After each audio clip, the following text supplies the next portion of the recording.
So if you'll recall, when we first met acids and bases, we were looking at the very simple level, the first level that Arrhenius had identified them at, that acids produced H pluses and bases produced OH minuses.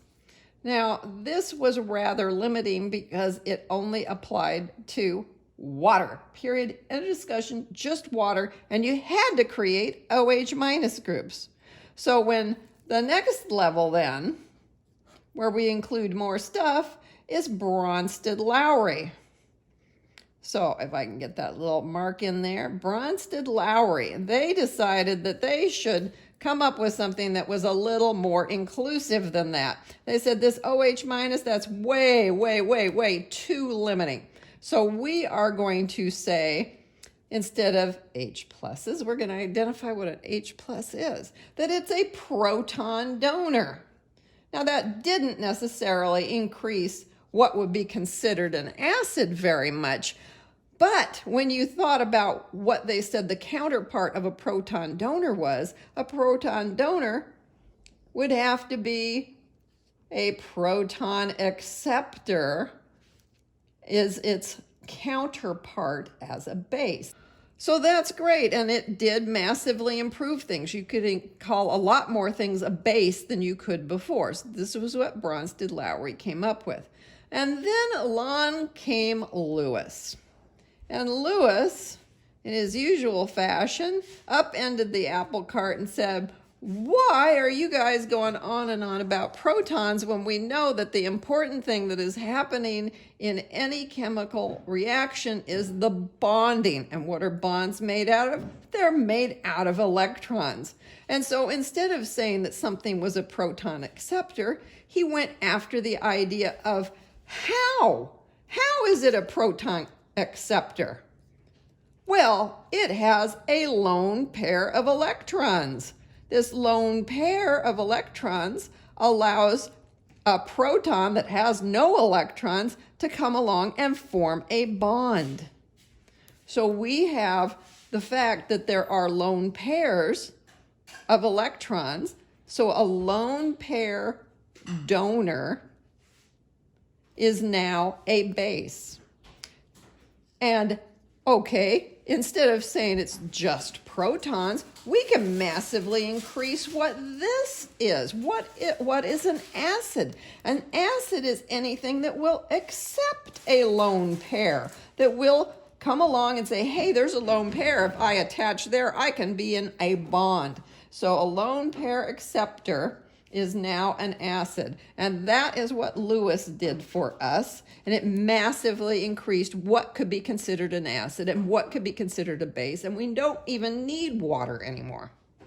So if now we look at the screen, we'll see an example that has no water in it.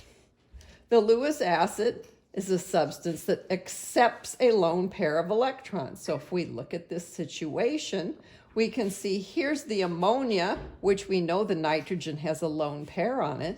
And here we have boron trifluoride, which normally doesn't even manage to get an octet around it because it's in that situation where it only has 3 electrons. It makes shared bonds, and you'll form something like boron trifluoride, and it'll be perfectly happy. But, you know, in its heart of hearts, it still wants to have the octet rule satisfied. So if someone else will voluntarily give both electrons, it will happily form a bond so that it will have an octet of electrons around it.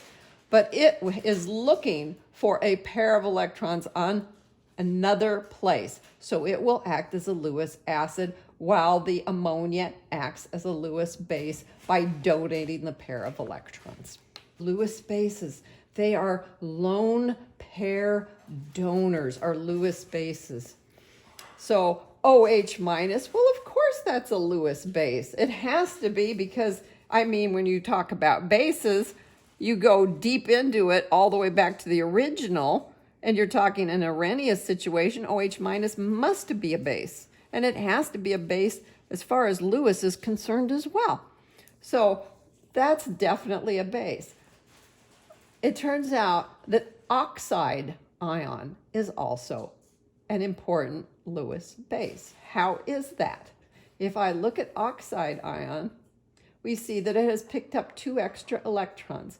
Well, if you look at this in a Lewis structure, you realize this thing has nothing but lone pairs. It's got 4 lone pairs. It's like, hey, I've got lone pairs all over the place. I would be happy to give you a lone pair. I will be a base. If you try to take normally calcium oxide and you expose it to this sulfur dioxide, then very quickly the sulfur says, I am more than happy to accept a lone pair here. And when it does, it drags this other oxygen in here, and you'll end up with a sulfite ion, because this is going to act as a Lewis base. This will accept the lone pair, acting as a Lewis acid, and you'll get calcium sulfite.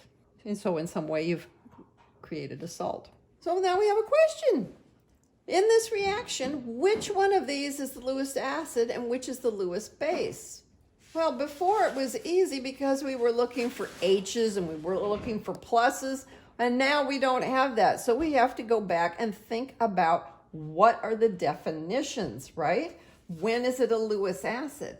It's a Lewis acid when it's a lone pair acceptor. It's a Lewis base when it is a lone pair donor. So if it's got lone pairs, it may very well be the thing that is the base. All right. Well, guess what that means? Well, it means we're going to use something else that Lewis did. We're going to draw the Lewis structures for these. If we draw the carbon dioxide, we're going to get a nice familiar pattern that looks like this. So there's my carbon dioxide. And if I draw my calcium oxide, well, that's an ionic compound. So you're going to end up with a calcium ion, and you're going to end up with an oxide ion that is a -2 and therefore has all sorts of lone pairs on it. And we start thinking, oh, I think we might know the answer to this already. But what are these going to combine and form? It says calcium carbonate. Well, calcium carbonate is also ionic. So this apparently is just going to end up staying the same. You're still going to get a calcium 2+ ion. And now we have to draw a carbonate.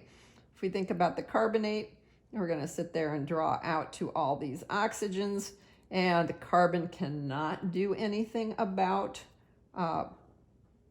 more than an octet. So one of these is going to have a double bond. So you're going to have this situation going on. And that will be your carbonate ion. And you have to think, how could this have changed from these two to this? This isn't doing anything. Okay, I'll ignore it. All right. This, though, these two together end up doing this. Well, right now this carbon has 2 sets of double bonds. This carbon has only 1 set of double bonds. So what must be happening is that one set has decided to jump ship. This pair of electrons decides, no, I'm not going to be in a double bond anymore. I'll move out. What does that now look like? It looks like carbon, 1 bond here, and this is just like a transient state. It doesn't stay this way because it's not happy this way, but I also have this approaching. So it can come along, clear over here, attack, okay, and say, hey, I know that you're not happy with just 2, 4, 6 electrons around you. Let me offer you another pair of electrons. It's doing its lone pair donor thing. So this is the base. And this is going to accept that lone pair right here. So this is the acid. And when it comes along and finishes the job by offering that lone pair here, we'll end up with carbon with a double bond oxygen, carbon with a single bond oxygen, and carbon with another bond oxygen. And that's where we can we can talk about it that way, as being this the acid and that the base.